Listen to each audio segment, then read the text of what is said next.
So today I have with me my friend Paul Thorn from Tupelo, Mississippi. He's going to be joining us at the Majestic next month in June, on June 19th, for a great show. Some of you might remember Paul from playing the Peacemaker Festival a few years ago. So he was gracious enough to sit down and talk to us for a few minutes about what he's been up to and what we can expect from the show. So, Paul, how have you and your family been in these kind of strange, unusual times?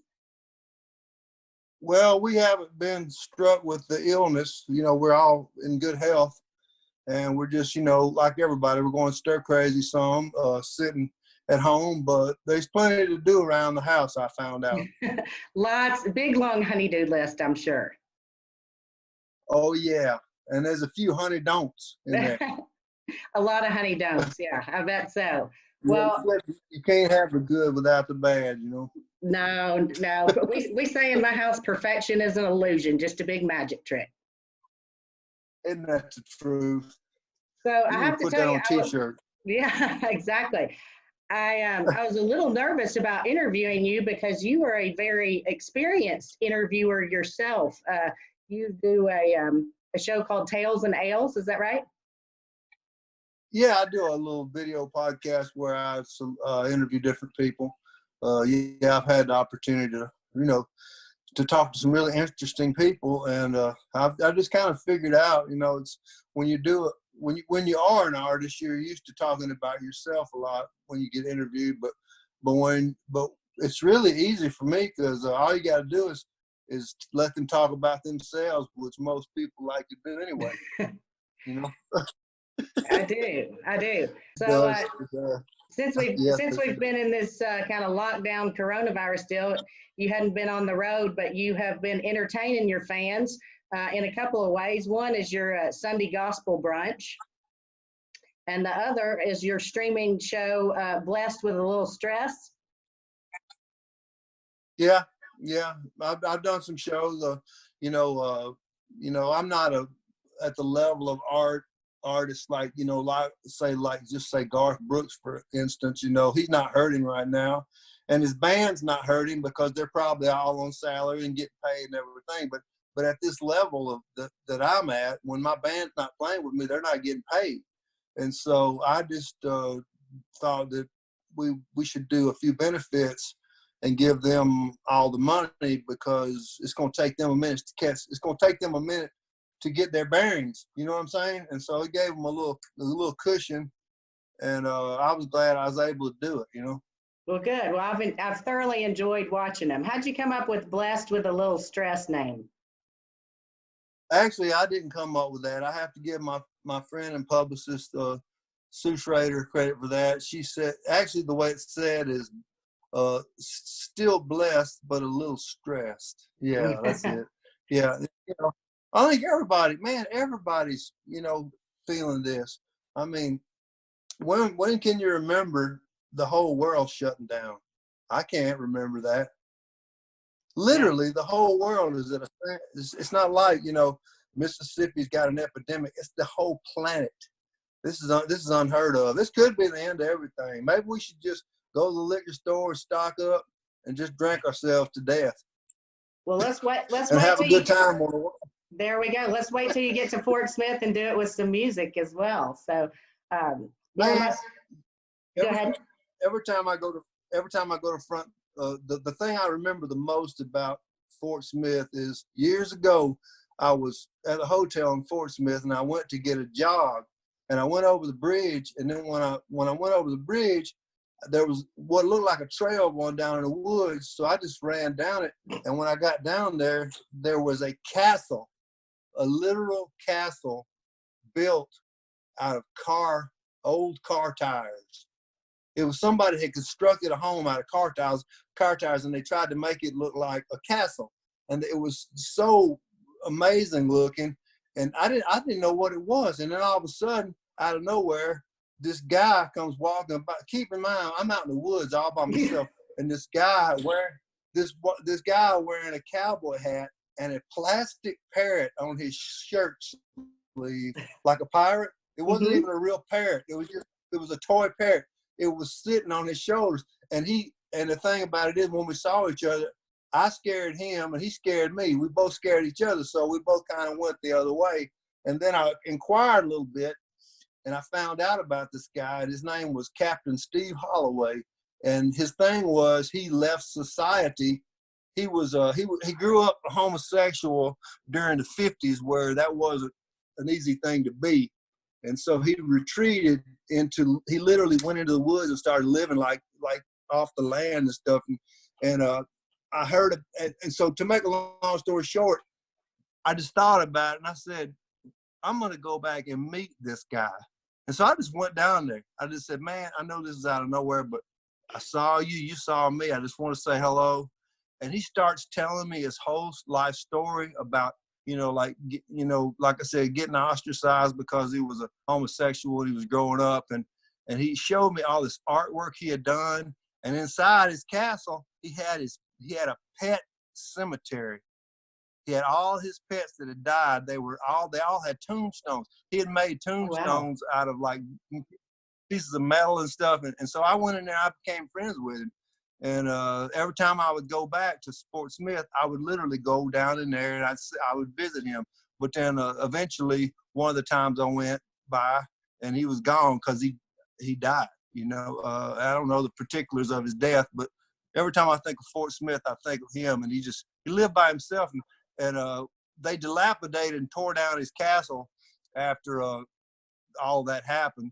And so I went down there one last time, and he had a tombstone that had been turned over of his cat. He made a tombstone, and he wrote the story of his cat's life on the tombstone. Oh, and wow. So I took the tombstone, and it was on a piece of metal, but I took it and it's hanging up in my shed down here at my house. It's one of my prized possessions. Well, that's awesome. What a great story. You've got some good visits to Fort Smith then. I like that. Yeah. It was a pretty interesting. Well, your life has been pretty interesting. So your upbringing in Mississippi, you've been born and raised in Mississippi, Tupelo, Mississippi, is that right? That's right. Yeah. The So same place Elvis was born. Yes, you and Elvis actually have a lot in common. Your Mississippi roots are definitely evident in your music.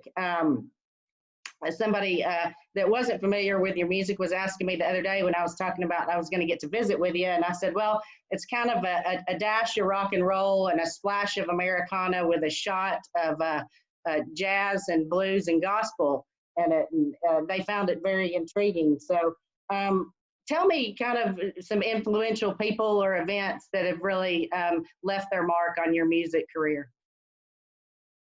Well, I have to say, just like Elvis, gospel music. I grew up singing in church. I grew up, singing in the choir. I grew up playing the drums in church, playing the guitar in church.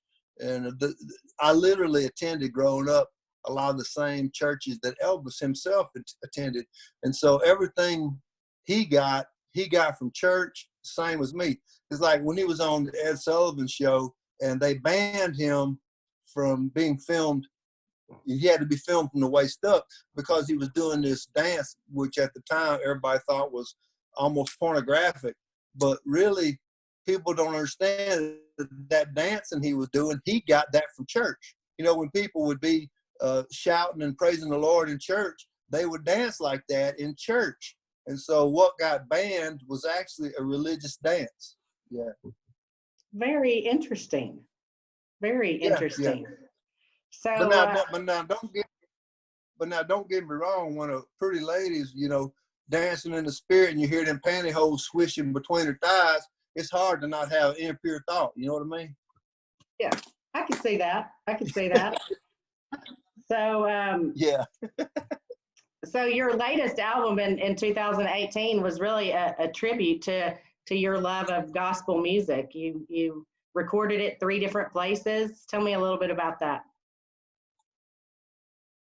Well, I always wanted to do a gospel album, and I decided 2018 was when I wanted to do it, and I I was able to get the Blind Boys of Alabama to sing on it with me, and which wound up being a tour. I did a tour all over the United States with the Blind Boys of Alabama. And, you know, they're an institution in gospel music, and I was just so honored to get to do it with them. And it was a fun thing. It really was, and something I'll never forget. PBS filmed a documentary about the making of the album, and then they aired it out on nationally on PBS, and I'm proud of it. You know, there's things looking back I wish I'd have done differently, but all that being said, I was overall satisfied with it. What do you think your favorite song from that album was or is? I like a lot of songs. I probably like an old song called Jesus Gonna Make Up My Dying Bed. It's a song about dying, but it's also, if there is such a thing, it's a happy song about dying, because this person that's singing it is talking about how much better things are going to be when they go to the other side of life. And that's if people believe that, and that's great. That's a great thing to believe, because, me personally, I don't really claim to know what's going to happen when the lights go out. Some people are certain they know. I wish I could be that certain, but I'm just not. I don't know. I just know if hell is real, I'm qualified to go. I probably am as well. Because I got a lot of stories to go with it. Yeah, I got more sin in my life than I do holiness. You got a big heart, though, and a very unjudgmental and happy nature. So you're pretty eclectic.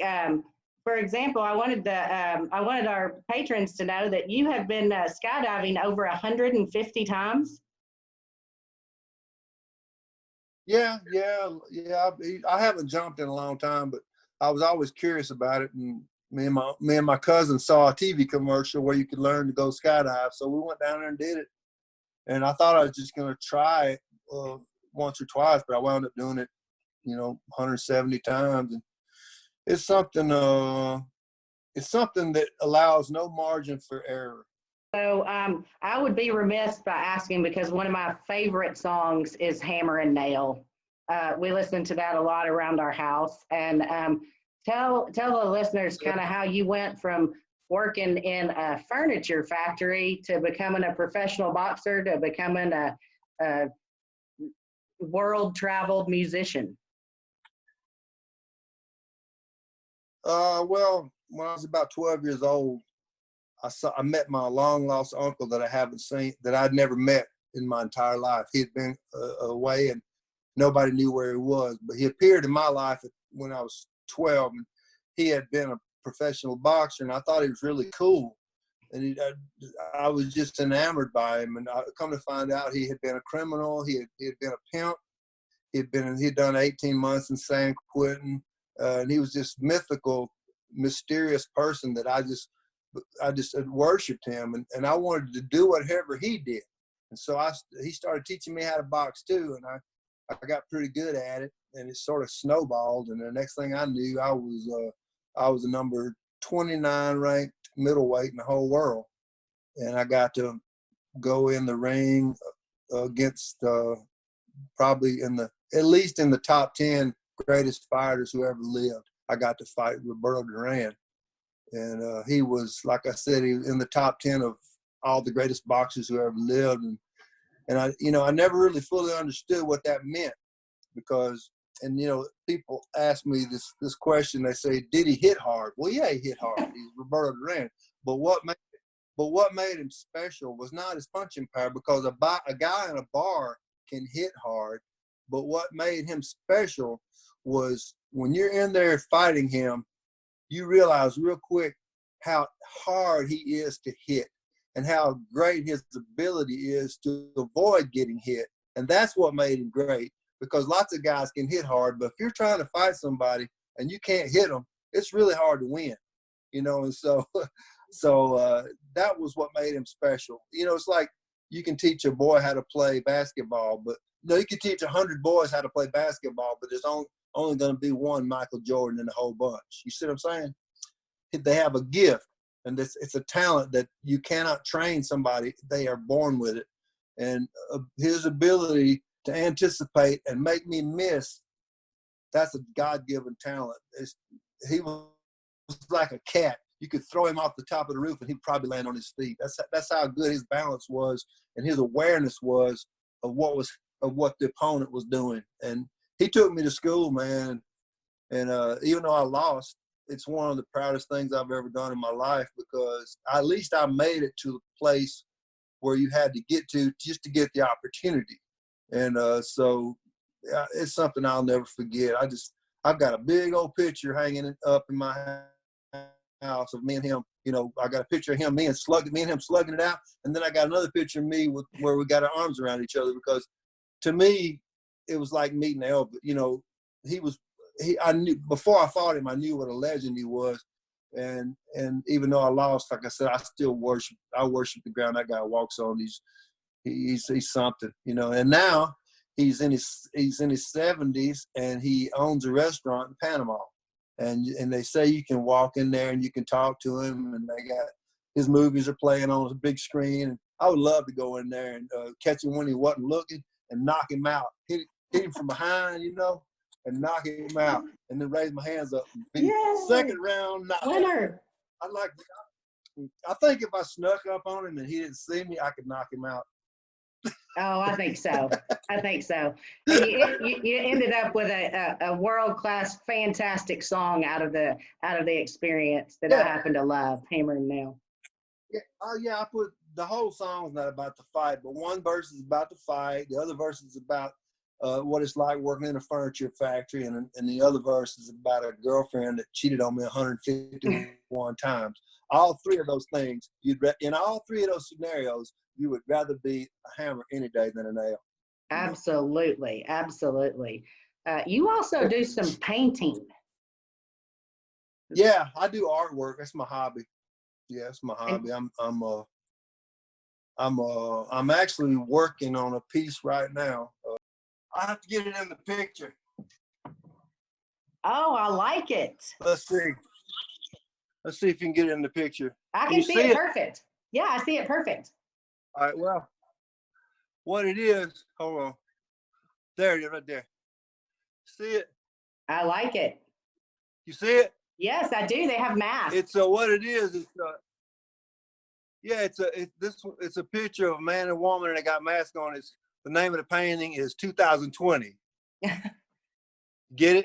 I do. It's very appropriate. And you can get up there. You can see them a little bit better. And you see those little what looks like little diamonds and stuff? Yes. Well, those are little fake diamonds I got at Hobby Lobby, but in the painting they represent the disease. They are the virus. They're germs floating through the air. See? Yes, that's brilliant. I love it. How long does it take you to do that? I'm actually not finished with it. I've been working on it about a month. Yeah, sorry about the disruption. Oh, no, you're fine. I love it. I'm so glad I got to see it. You actually have done some of your own album covers as well, right? Yeah. Art's my hobby. You know, it's one of the advantages of being a dyslexic. You know, a lot of times people that's dyslexic are although we fall short in a lot of areas, one of the things we do good is we tend to be very creative, and I try to use my strength as much as I can. You know, that's one of my strengths. I can make stuff up out of nothing, and some people who have academic ability don't have that. So, you know, it's always whatever you got. There's always a trade-off. You know. Well, you are definitely very talented in many, many ways. What song is consistently on your set list that you think most energizes your fans? That's a hard question. I don't know if the word energizes is the right word, but the one that seems to really give people something that they can take home with them. There's several of them, but one that comes to mind is one called I Have a Good Day Every Now and Then. I'm not sure if you're familiar with that song, but that one's yeah, I have a good day every now and then. That I got that idea for that song when I was talking to a friend of mine whose wife had left him, and he had also gotten a diagnosis of Parkinson's disease. All this stuff happened at once, and I called him to check on him one time, and I said, "How are you, Steve?" And after a long pause, he said, "Well, I have a good day every now and then," and that's where that song came from. And that song affects a lot of people in a good way who feel like they're so down and out that they'll never be able to stand back up. And I've had a lot of people say that song has gave them a feeling of hope. It happens to be one of my favorite songs. I've heard you live probably 15 or 20 times. For the very first time I heard you live was probably 25 years ago, maybe. We were both a lot younger then, and that happens to be one of my favorite songs. Are you working on another album? You know what? I'm glad you asked that. I just finished recording my new album. I just did, and it was set. I did, yeah. It was set to come out in July, but this pandemic has put a stop on everything, because if you're a singer-songwriter and you want to put a record out, you have to go out and tour to promote the record. And so while the world's at a standstill, there's no reason in releasing a record, you know. And I'm very proud of this record. I did something. This album I just did. It's almost like an acoustic record in a sense that instead of me just standing there singing and my band's playing, I went out there and I played the songs completely by myself with a guitar, and the band added things. And so it has a lot more of a stripped down, raw sound than the other records I've done, which I'm proud of them too. But this one, I really feel like we got a good one. I really do. It took me, I haven't put out an original album of original songs in about 6 years. And to be honest, a lot of the reason is, I had a lot of songs, but I didn't have a lot of songs I felt really strong about. But this album I just did, it's the strongest group of songs I think I've ever had on one record, and I'm really proud of it. But one last question for you. For somebody that's never heard your music, what's the one song you'd suggest they listen to? Oh, man. I'm going to say I have a good day every now and then. That's what I would say. Yeah, because it's a nice introduction. It's something that everybody listening to it can understand and relate to. I think that's of all your songs, that's the one I think personifies you as a person and a human being, probably as much or more so than anything you've done.